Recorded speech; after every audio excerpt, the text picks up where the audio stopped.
Сыйлап өмір жарығын балапаныңдай баулады. Отбасымыздың жан жылуы Жарасова Гүлмира анамызды бүгінгі 51 жасқа толған туған күнімен шын жүректен құттықтаймыз. Асыл анамызға зор денсаулық, ұзақ ғұмыр, қажымас қайрат тілейміз. Ауырмаңыз, шаршамаңыз, әрқашан осындай әдемі қалпыңыздан айнымаңыз.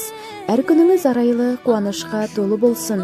Әмәнда Алланың назарында, бақыттың базарында шалқып өмір сүріңіз. Жәннат бағым, шұғылалы жарығым, өмір мәнін бір өзіңнен таныдым. Мені кемел келешекке жеткізген